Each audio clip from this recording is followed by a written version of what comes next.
Movie start होती है एक लड़की को दिखाते हुए जिसका नाम वाणी है।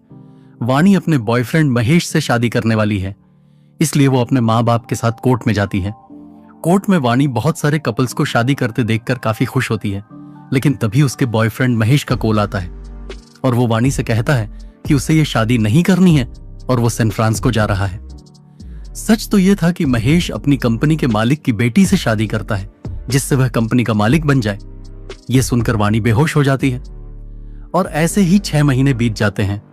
अब वाणी की मोम और उसके डैड उसे समझाते हैं कि जो हुआ उसे भूल जा और लाइफ में आगे बढ़। वाणी एक राइटर है, इसलिए वो एक सोशल मीडिया कंपनी में जॉब के लिए इंटरव्यू देने जाती है। वहां वाणी की मुलाकात क्रिश नाम के एक लड़के से होती है, क्योंकि वाणी अपनी डायरी बाहर भूल गई थी, जिसे क्रिश वापस करता है और कहता है तुम बहुत अच्छा लिखती हो। क्रिश एक म्यूजिशियन एंड सिंगर है, उसका एक जोश नाम से बैंड ग्रुप है। क्रिश उस सोशल मीडिया कंपनी में रिट्विक नाम के एक जर्नलिस्ट को पीटने आया है, क्योंकि उस जर्नलिस्ट ने अपनी रिव्यू आर्टिकल में क्लियो मैथ्यूज की तारीफ की थी और क्रिश को इग्नोर कर दिया था, जबकि गाना क्रिश ने गाया था। इसी बात से क्रिश का क्लियो से झगड़ा भी हो जाता है, क्योंकि उसने गाने का पूरा क्रेडिट अपने नाम ले लिया था, इसलिए क्रिश उस बैंड से निकल जाता है। लेकिन क्रिश का आज एक शो था, इसलिए वो अपने बैंड ग्रुप के बिना भी काफी अच्छा परफॉर्मेंस करता है।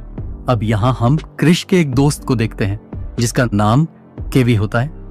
केवी क्रिश के सारे इवेंट अरेंज करता है और अपनी पढ़ाई के पैसे भी क्रिश पर खर्च कर देता है, और वो क्रिश को कहता है हमारे पास अभी भी एक मौका है। इसीलिए वो उसे एक हिप हॉप सिंगर प्रिंस के पास ले जाता है, क्योंकि प्रिंस को एक नया और फ्रेश गाना चाहिए था। इसलिए क्रिश प्रिंस के मैनेजर से डील करता है कि वो उसके लिए गाना गाएगा और बदले में क्रिश को पैसे मिलेंगे। लेकिन क्रिश को पैसों के अलावा उस गाने में अपना नाम भी चाहिए था। तभी क्रिश की नजर वाणी पर पड़ती है। वाणी यहाँ प्रिंस का इंटरव्यू लेने आई है, लेकिन प्रिंस का मैनेजर उसे भाव तक नहीं देता। क्रिश उसे अंदर आने देता है और उसकी डायरी में लिखा गाना गाता है।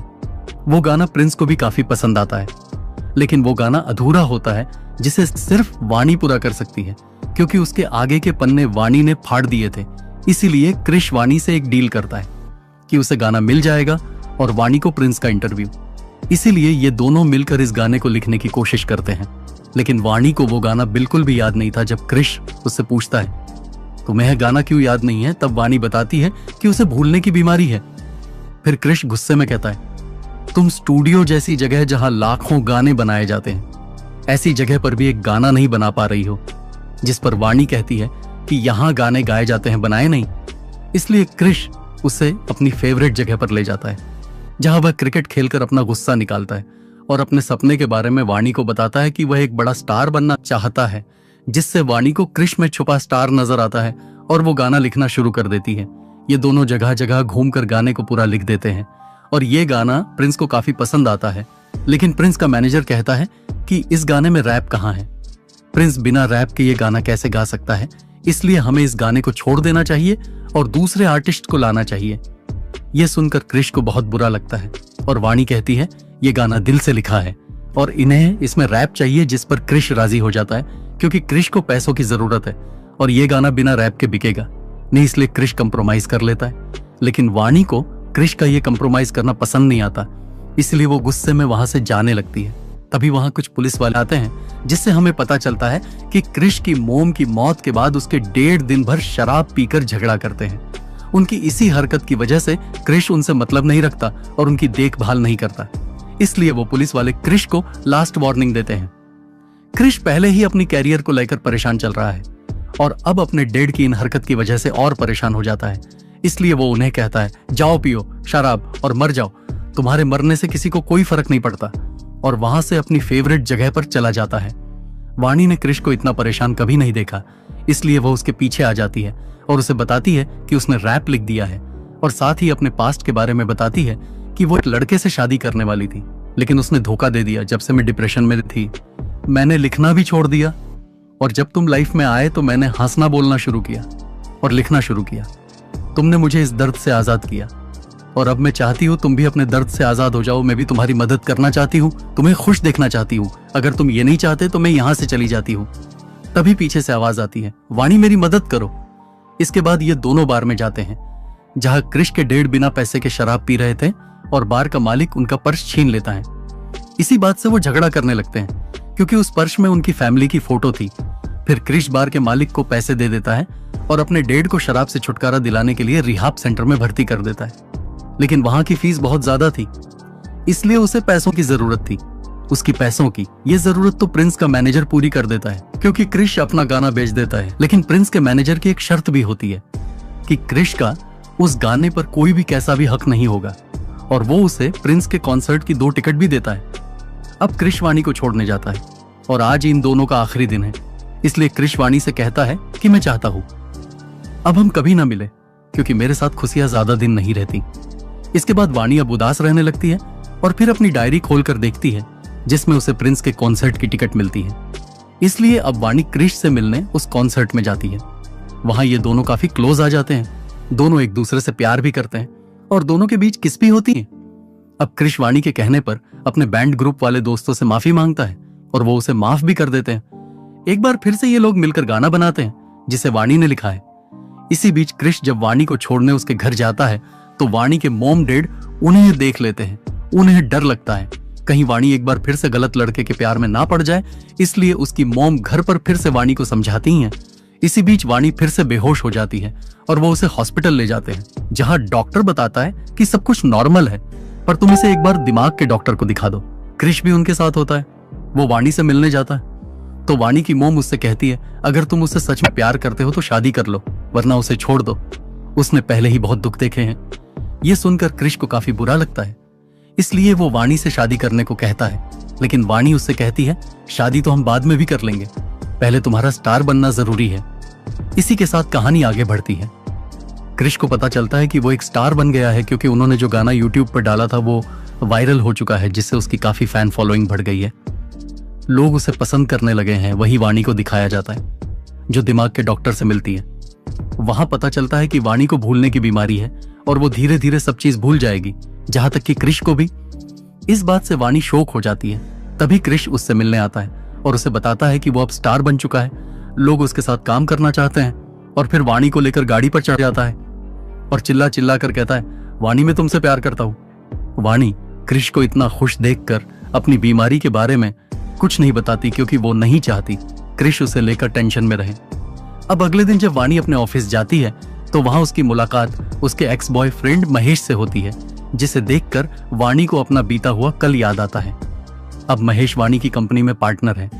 वही क्रिश को दूसरे शहर जाना है अपना शो करने के लिए, इसीलिए वाणी क्रिश का बैग पैक करती है, जबकि वो बैग पहले ही पैक कर चुकी थी। ये सब उसकी बीमारी की वजह से हो रहा है। क्रिश उसकी ये हालत देखकर उससे पूछता भी है कि क्या हुआ, लेकिन वाणी कुछ नहीं बताती। क्रिश जाते जाते भी वाणी से पूछता है, जिस पर वाणी उससे कहती है सब कुछ ठीक है, लेकिन क्रिश को कुछ भी ठीक नहीं लगता और वो चला जाता है। वही वाणी एक पार्टी में जाती है जहां उसका एक्स महेश भी आया होता है। वो वाणी के साथ फ्लर्ट करता है, क्योंकि वाणी सब कुछ भूल चुकी थी, और जब उसे याद आता है तो चिल्ला चिल्ला के महेश से बात करती है, जिससे महेश उसे बहुत बेइज्जत करता है और वाणी अपना बैग अपना फोन वहीं छोड़कर चली जाती है। वाणी की वजह से क्रिश को टेंशन हो रही थी, इसलिए वो वाणी को कॉल करता है। वो कॉल गार्ड उठाता है और वहां जो कुछ हुआ उसके बारे में क्रिश को बता देता है। इसलिए क्रिश अपनी फ्लाइट छोड़कर वहां आ जाता है और वाणी के बैग में उसकी रिपोर्ट देखता है, जिससे उसे वाणी की बीमारी का पता चलता है। ऐसी हालत में वाणी क्रिश की तरह क्रिकेट खेलने पहुंचती है। वहीं क्रिश भी आ जाता है। वहां वाणी उसे कहती है कि तुम्हें मेरी बीमारी का पता चल गया ना, इसलिए अब तुम मुझसे दूर रहो, क्योंकि वाणी सब कुछ भूल जाएगी। इसलिए वो क्रिश से दूर रहना चाहती है, लेकिन क्रिश उससे कहता है तुम जितनी बार भूलोगी मैं उतनी बार याद दिलाऊंगा, हम साथ रहेंगे, नई यादें बनाएंगे। इसके बाद वाणी का इलाज शुरू होता है, जिसमें डॉक्टर वाणी को एक शांत जगह पर रहने की सलाह देती है। इसलिए क्रिश उसे गोवा ले जाता है, क्योंकि अब वाणी के मॉम डैड को भी क्रिश पर पूरा भरोसा था। गोवा में ये दोनों काफी खुश रहते हैं। तभी क्रिश का दोस्त वीडियो कॉल करके बताता है कि सब लोग उसका वेट कर रहे हैं और उसके फैंस की काफी भीड़ भी है। ये बात वाणी सुन लेती है और वो क्रिश को समझाती है कि तुम्हें वहां जाना चाहिए। क्रिश वाणी को अकेले छोड़कर नहीं जाना चाहता था, इसलिए वाणी भी क्रिश के साथ उसके कॉन्सर्ट में जाती है। वहां वाणी का एक्स बॉयफ्रेंड महेश भी आया होता है, क्योंकि वो उस शो का स्पॉन्सर है। वाणी उसे देखकर सब कुछ भूल जाती है और उसे सिर्फ महेश याद रहता है। उसे लगता है महेश आज भी उसका बॉयफ्रेंड है। इसी बात का फायदा उठाकर महेश उसके साथ फ्लर्ट करने लगता है। क्रिश शो कर रहा होता है, उसे वाणी कहीं भी नजर नहीं आती। तो वो वाणी को ढूंढता हुआ वहां आ जाता है। तब वो देखता है कि वाणी सब कुछ भूल चुकी है। वो वाणी को अपने साथ चलने को कहता है, लेकिन महेश उसके बीच में आ जाता है और कहता है, तू कौन होता है हमारे बीच में आने वाला। इसलिए क्रिश महेश को खूब पिटता है, लेकिन वाणी महेश को बचा लेती है और कहती है, मैं इससे प्यार करती हूँ। फिर वो क्रिश पर चाकू से हमला कर देती है। यह सब देखकर क्रिश शौक रह जाता है। इसके बाद महेश वहां से भाग जाता है और वाणी भी महेश के पीछे जाती है, लेकिन क्रिश वाणी को रोक लेता है और फिर अपने गोवा वाले घर पर ले जाता है। अगले दिन जब वाणी को होश आता है तो उसे कल जो कुछ भी हुआ था उसे याद नहीं रहता, और वो क्रिश से पूछती है कि कल कॉन्सर्ट में क्या हुआ, जिस पे क्रिश बोलता है कॉन्सर्ट बहुत अच्छा हुआ था, लेकिन एक प्रॉब्लम है कि मेरा एक दोस्त है, उसकी गर्लफ्रेंड कभी रूठ जाती है तो उसे मनाने के लिए क्या किया जाए। जिस पर वाणी एक गाना लिख कर देती है और कहती है, अगर कोई भी ये गाना सुनेगा तो उसे उसकी याद आएगी, उसका रूठापन दूर हो जाएगा। इसके बाद जब वो क्रिश से अपने प्यार का इजहार करती है तो आई लव यू क्रिश की जगह महेश कहती है, लेकिन क्रिश वाणी की बीमारी के बारे में सब जानता है। वो उसे कभी भी कैसी भी हालत में उसका साथ नहीं छोड़ेगा। इसके बाद क्रिश अपने दोस्तों के पास जाता है और उन्हें बोलता है कि वो बैंड छोड़ रहा है। उसके दोस्त उसे समझाते हैं कि वो ऐसा ना करे, लेकिन क्रिश वाणी के साथ रहने के लिए उसकी देखभाल के लिए बैंड छोड़ देता है। फिर जब वो वापस घर आता है तो उसे वाणी कहीं भी दिखाई नहीं देती। वो पुलिस में कंप्लेंट भी देते हैं, लेकिन वाणी का कुछ भी पता नहीं चलता। फिर क्रिश को वाणी की डायरी मिलती है जिसमें उसने सयारा सॉन्ग लिखा था। तब क्रिश को याद आता है, शायद ये वही गाना है जिसके लिए वाणी ने कहा था कि उसके दोस्त की गर्लफ्रेंड मान जाएगी और लौट आएगी। इसलिए अब वो उस गाने को गाता है और अपने दोस्त केवी से कहता है, ये गाना वाणी तक पहुंचना चाहिए। यहां से कहानी एक साल बाद दिखाई जाती है। क्रिश अब बहुत बड़ा स्टार बन चुका है और अब वो काफी बड़े बड़े शो करता है, लेकिन आज भी वो वाणी के इंतजार में है और आज भी उससे बहुत प्यार करता है, लेकिन वाणी उसे कहीं नहीं मिलती। ऐसे ही एक दिन क्रिश लंदन में अपना सबसे बड़ा शो करने जाता है। जब ये शो की प्रैक्टिस कर रहे होते हैं तो केवी अपने गाने पर बनी रील देखता है जिसमें क्रिश को वाणी दिखाई देती है, जिसे देखकर सब लोग हैरान हो जाते हैं। फिर वो उस रील की लोकेशन का पता लगाते हैं, जिससे पता चलता है कि ये रील मनाली की है। अब क्रिश अपना सबसे बड़ा शो छोड़कर अकेला वाणी को ढूंढने निकल पड़ता है, जहां वह पता करते करते एक महिला आश्रम में पहुंचता है। आश्रम की रिसेप्शनिस्ट क्रिश को वाणी का लिखा हुआ खत देती है। उस खत में वाणी ने लिखा था, क्रिश, आई होप कि ये लेटर तुम्हें न मिले। अगर तुम ये लेटर पढ़ रहे हो तो यानी तुम अपना सब कुछ छोड़ छाड़ कर मुझे ढूंढते हुए मेरे पास आए हो। जो मैं बिल्कुल भी नहीं चाहती थी, मुझे सब याद आ गया जो मैंने तुम्हारे साथ किया था। इसीलिए मैं तुम्हें और दुख नहीं देना चाहती थी, लेकिन जब कोई तुम्हारा गाना गाता था तो मुझे तुम्हारे साथ बिताए हर पल याद आते हैं। ये बड़ी अजीब बीमारी है क्रिश। वो खत पढ़कर क्रिश रो देता है और फिर वाणी से मिलता है, लेकिन वाणी को अब कुछ भी याद नहीं है। क्रिश उसे याद दिलाने के लिए वही करता है जो उसने पहली बार वाणी को गाना याद दिलाने के लिए किया था, जिससे वाणी को सब कुछ याद आ जाता है और वो चिल्ला चिल्ला कर बोलती है, आई लव यू क्रिश, और फिर दोनों गले मिलते हैं। फिर क्रिश वाणी को अपने साथ अपने सबसे बड़े शो में ले जाता है और ये कहानी यहीं खत्म हो जाती है।